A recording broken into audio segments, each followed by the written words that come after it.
What do you want to know? You may please yourself, but I ought to warn you, I have no faith in fortunes. It's like your impudence to say so. I expected it of you. Why don't you tremble? I'm not cold. Why don't you turn pale? I'm not sick. Why don't you consult my art? I'm not silly. You are cold, sick, and silly. Prove it. I will. You are cold because you are alone. No contact strikes the fire that is in you. You are sick because the best of feelings, love, keeps far away from you. You are silly because though you suffer, you will not beckon it to approach, nor will you move to meet it. You might say that to almost anyone who lives as a solitary dependent in a great house. You could not find me another precisely placed as you are, for you are within reach of happiness. I wonder with what feelings you came to me tonight. Do you carry some secret hope? There is a lady here, young and full of life, charming with beauty and endowed with rank and wealth. How do you feel when she smiles in the eyes of a gentleman you know and think highly of? She sees into my very soul, but how? He has the right to enjoy the company of his guests. I came here to inquire, not to confess. You claim to see the future. Will Mr. Rochester marry? Yes, to Miss Blanche. He must love such a noble lady, and probably she loves him, or at least his money. I did not come to hear Mr. Rochester's fate, but my own. Your future is yet doubtful. Chance has placed a measure of happiness by your side. It depends on you to stretch out your hand and take it up. But will you? Fine, Miss Eyre, leave me. The play is over. Well, Jane, do you know me? Only take off the cloak, sir, and then... The string is in a knot. Help me! Ouch! It hurts! They're off, ye lendings. Now, sir, what a strange idea. But well carried out, eh? Don't you think so? You must have managed well with the ladies. But not with you. You did not act the character of a gypsy with me, more like a strange person trying to draw me out. It is scarcely fair. Do you forgive me? I cannot tell until I have thought it over. Come, and tell me what the people in the drawing room are doing. Discussing the gypsy, I dare say. Oh, and your friend has arrived. Mr. Mason, from the West Indies. Mason? The West Indies? Do you feel ill, sir? Mason? The West Indies? I've got a blow, Jane. Let me help.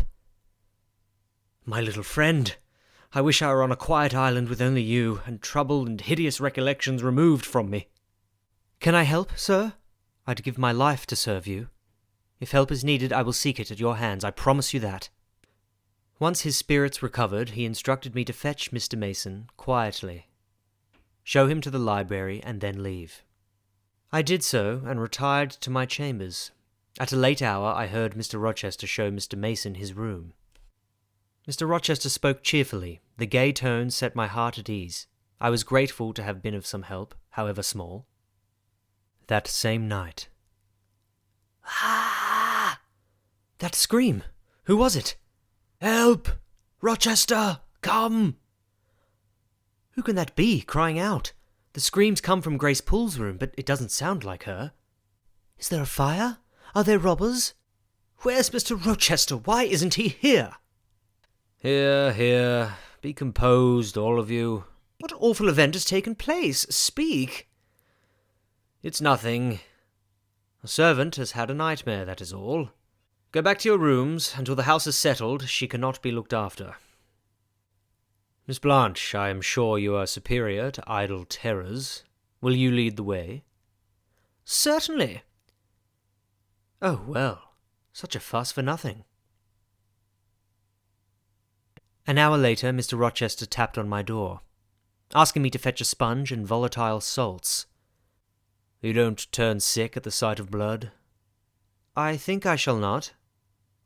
Then I will open the door. Wait a minute. So Grace Poole is here. Jane, come here. Oh! Is there immediate danger from my injury?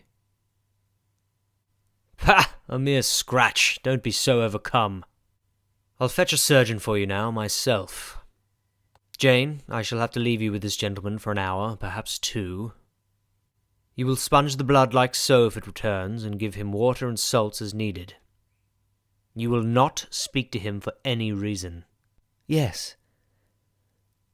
Richard, it will be at the peril of your life if you speak to her. Open your lips, agitate yourself, and I'll not answer for the consequences. Remember, no conversation. How did he get injured? Who is this strange man, and how has he become involved in this web of horror? Why was Mr. Rochester so dismayed to hear this man's name? When will he return? Now, Carter, be quick. I give you but half an hour for dressing the wound and getting the patient downstairs. I shall do my best. He's back. My good fellow, how are you? Courage! The surgeon is here. She's done for me, I fear. Not a whit. Carter, assure him there's no danger. I can do that in good conscience, but how is this? This wound was not done with a knife. He has been bitten. I warned you to be on your guard when you go near her. You should have waited till tomorrow. It was folly to see her alone. I thought I could have done some good. She sucked my blood. She said she'd drain my heart. Never mind her gibberish. Don't repeat it. When you're out of the country, you may think of her as dead and buried, or not think of her at all. Have some energy, man. There. Carter's almost done with dressing your wound. Impossible to forget this night. Drink this cordial, Richard. It will give you the heart you lack for an hour or so. Carter and I shall help you downstairs once you are able. Drink, drink. Rochester, let her be taken care of. Let her be treated as tenderly as possible. I do my best, and have done it, and will do it. Yet I wish to God there was an end to all this. I guess he is done with me. Jane, come where there is fresh air for a few moments. Very well. That house is a mere dungeon. Don't you feel it, Jane? It seems to me a splendid mansion, sir. The glamour of inexperience is over your eyes. You cannot discern that the gilding is slime and the silk draperies cobwebs. Now here, all is real, sweet and pure. Jane, will you have a flower? Thank you, sir. You have had a strange night, and you look pale. Were you afraid when I left you alone with Mason? I was afraid of someone coming out of the inner room. But I'd fastened the door. You were safe. Will Grace Poole still live here, sir? Oh, yes. Don't trouble your head about her. Yet it seems to me your life is in danger while she stays. Never fear. I will take care of myself. You don't hesitate to take a place at my side, do you? Please, sit. Imagine you were a wild boy, indulged from childhood. Imagine yourself in a remote land where you commit a capital error. Not a crime, not a guilty act, but the results of what you have done become in time utterly insupportable. You take measures to obtain relief, unusual measures, but neither unlawful nor culpable. Still, you are miserable, for hope has left you. You wander here and there, seeking rest in exile, happiness in pleasure, heartless, sensual pleasure. Heart-weary and soul-withered, you come home after years of voluntary banishment. You make a new acquaintance who revives your better self. Are you justified in overleaping an obstacle of custom, a mere conventional impediment, to embrace this new life? He paused for an answer. And what was I to say? Is the sinful but repentant man justified in challenging the world's opinion to secure salvation? A sinner's reformation should never depend on a fellow creature. If one has erred, let him look higher than his equals for strength to heal. Little friend, you have noticed my attentions to Miss Blanche. Don't you think if I married her, she would give me a new life? Will you promise to sit up with me the night before I am married? Yes, sir. During the next week, scarcely a night went by without ominous dreams, a presentiment of some awful thing, I felt sure. On the 8th day, Bessie's husband came to tell me that the Reed family was in sad trouble. John Reed had ruined his health and estate among the worst people, and had committed suicide last week. The grief caused Mrs. Reed to have a stroke. She is still very ill, and asked to see me. If it pleases you, sir, I want a leave of absence. How inconvenient! Why?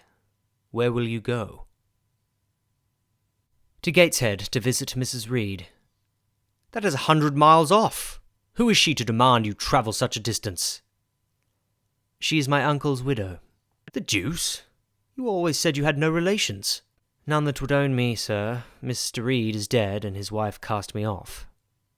Nonsense! I would not run 100 miles to see an old lady who cast you off. Yet, sir, I would not feel right to neglect her wishes now. How long will you stay? As short a time as possible. Promise me to only stay 1 week. I had better not give my word. I might be obliged to break it. At all events, you will come back? I shall certainly return if all be well. Well, you must need some money. I have given you no salary yet. How much do you have? 5 shillings, sir. Ha! Here, take these £50. You owe me but 15 for my wages, and I have no change.